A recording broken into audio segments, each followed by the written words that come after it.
Kuzangpo and welcome to BBS. I'm Jigme Thinley. Diplomatic relation between Bhutan and India was established in 1968 when the resident representative was appointed here in Thimphu. And since then, the relationship between the two countries has become stronger and better. And of the many people who have nurtured this relationship, one has to be the Indian ambassadors to Bhutan. So far, Bhutan has seen 16 ambassadors, and today I have here with me the 17th one, Shri Jaideep Sarkar. Thank you, Excellency, Your Excellency, for your time. It's a pleasure. What was your first thought when you knew that you had been posted to Bhutan? Well, Bhutan has a very special place in the hierarchy of postings in the Indian Foreign Service, both because of the work content and also because of this lovely place. So I was honored when I was selected to be the ambassador to Bhutan, and very happy about the posting. Yes, sir. And what was your first impression when you landed here? This wasn't my first visit when I came here, but I did have the impression of a place. I was impressed by the serenity of the people and the serenity of the place. On first impressions, it looked like an abode of peace and harmony. And remember that I came from a troubled spot in the Middle East. And you have completed your studies from the two big IIs in India, Indian Institute of Management and Indian Institute of Technology. You have had the choice of joining anywhere. Why Foreign Service? Well, the grass always looks greener on the other side. I haven't had any regrets. I think the civil services in India does attract people from a wide variety of disciplines, people with different backgrounds and interests. So I think that's a good thing. And the civil service, including the diplomatic service, does offer you a wide variety of places, postings, opportunities, and you can always pursue your interests and develop your professional skills as well, I think. I've seen one of your interviews given in Israel, the Jerusalem Post. You said that you regretted joining Foreign Service in one point of your career. So was it like a regret joining? No, I never regretted it. In fact, I always wanted to join the Foreign Service, and of course you can never be prepared fully and anticipate what kind of career it is. I have had a very fulfilling stint in the Foreign Service. I started my career in the Far East. Then of course I went to the Middle East, which was my last posting. I have had stints in different ministries, including the Finance Ministry in India, the Prime Minister's office. So I've had a good run and no regrets at all. So tell us about your love life. How did you meet your Japanese wife? Well, that was during my first posting, which was Japan, and I met her at a friend's house. And how many children do you have, sir? We have two boys. Two boys. Yes, they're studying in Europe, in university. So what was your wife's first reaction when you told her that we are going to Bhutan? I think she was happy. It was closer to home, her home as well as my home. So she was happy, and I think for the Japanese people, attachment to nature is very important, and I think she looked forward to coming close to nature in Bhutan. And what kind of language do you speak at home? Because it's a multicultural... It's a gibberish of all languages. Do you speak Japanese, sir? I do, yes, a little bit, not fully. They also speak a gibberish of different languages, mix of different Japanese, languages. Hindi, Yes, English. that's right. Okay, Bengali is my mother tongue. So Bhutan and India has been dubbed as, the relationship between Bhutan and India has been dubbed as exemplary that any two countries can have. So what is the strongest relationship do you think that Bhutan and India share? To my mind, I think that the goodwill that exists among the people, and I say this not only meaning the leaderships between the countries, but I see that when Indians and Bhutanese meet, there is a empathy, a connection, whether they meet in India or whether they meet in Bhutan. And I think this is the real asset in the relationship. The rest will follow. What do you think the two countries should work on to further enhance this excellent relationship? Well, we are already cooperating and interacting in a number of areas. So wherever we are, we have a robust cooperation to manage it in a way that it fulfills the interests of both countries, strengthen it. But I think there is scope for expanding our relations. I don't see enough contacts between the civil societies of our two countries, intellectuals, scholars, poets, writers, academicians. So, I mean, Mountain Echoes, the cultural festival, is just a small beginning. I think there could be many more contacts between civil society organizations. I think both are vibrant democracies, evolving democracies. There's much that both sides, I think, can learn from each other, can benefit from an exchange of views. Bhutan has its own unique economic, social, political identity, unique economic and social development. India, of course, is also very diverse. So I see that there's much scope for that.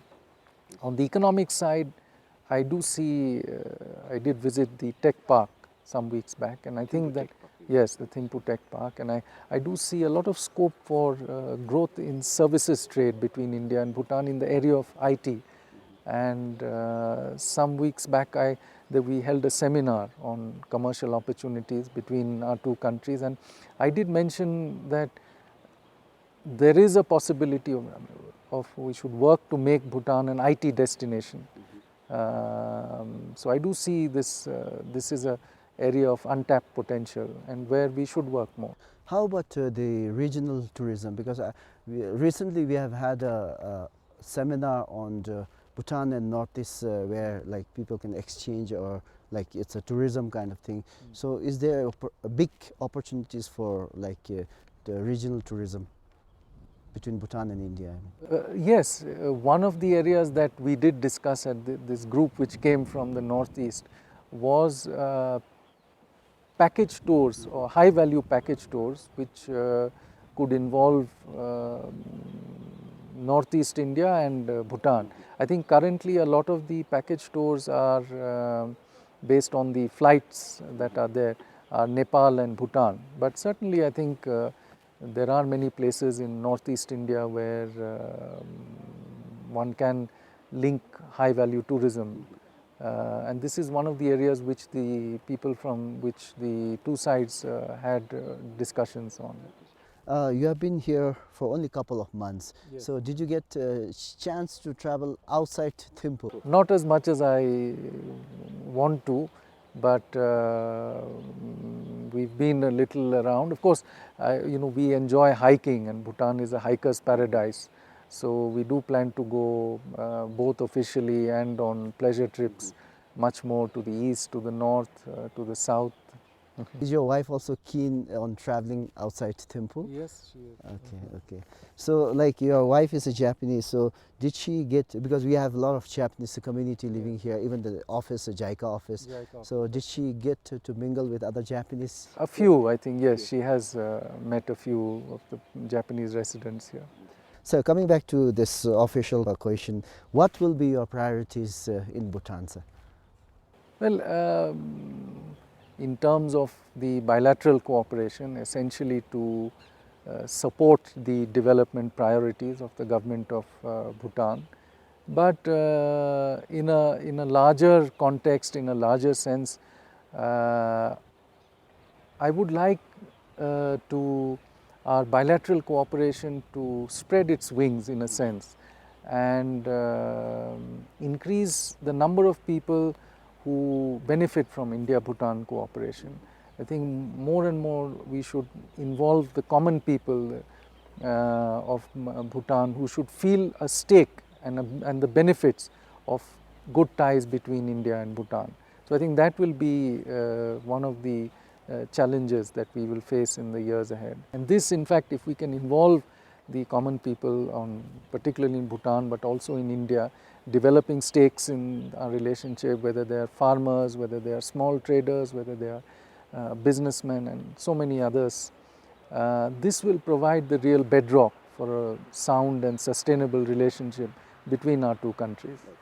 Government of India has committed 45 billion rupees in the 11th five-year for the development in the country. So far, according to GNHSC, 19 billion has been released. Yeah.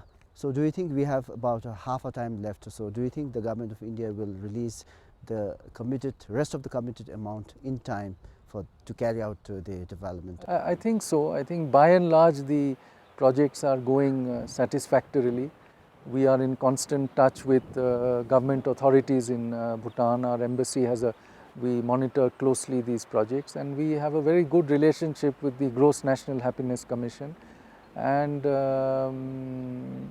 I'm optimistic that these projects most of them will be completed on time, and that we will have something to show for this aid program, for this bilateral cooperation program by the end of it.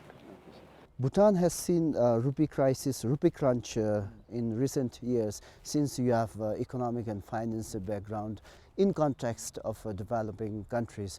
So what do you think the Bhutanese policymakers should do to solve this problem? Well, I don't propose to lecture to the Bhutanese authorities what they should and should not do to run their economy. I think your economy is run by competent people, and we should leave it in their hands. But in a very general and theoretical way, obviously when you have a crunch like that, you have to build the resource base of your economy, particularly from exports. And I mentioned to you one of the sectors where I feel that there is potential, which is IT.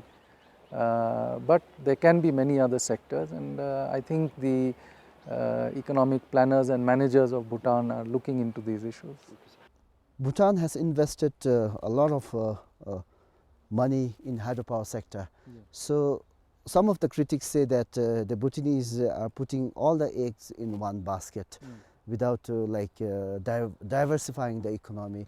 So you as you have an economic and finance background. So is this a good move for the Bhutanese economy to have everything invested in hydropower?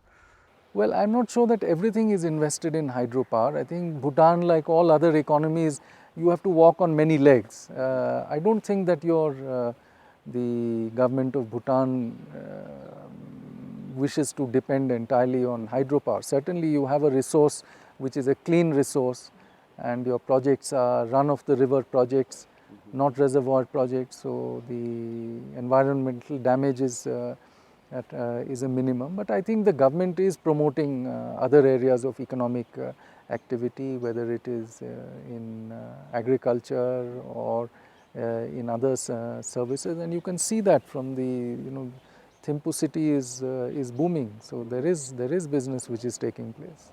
Okay, sir. So what was one advice that you got from your predecessor, Gautam Bambawale? Well, he said to work hard, but also to enjoy myself in this lovely country. Okay, sir. And your last thoughts, sir?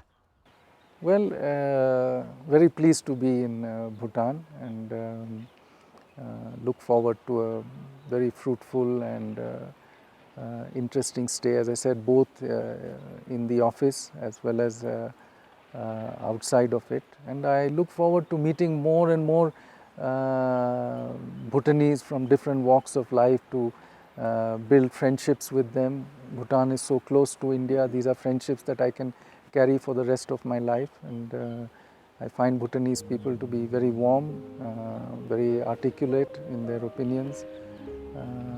So I look forward to a very interesting stay in this country. Yes. Thank you so much for your time, sir. Thank you, sir. It's a pleasure.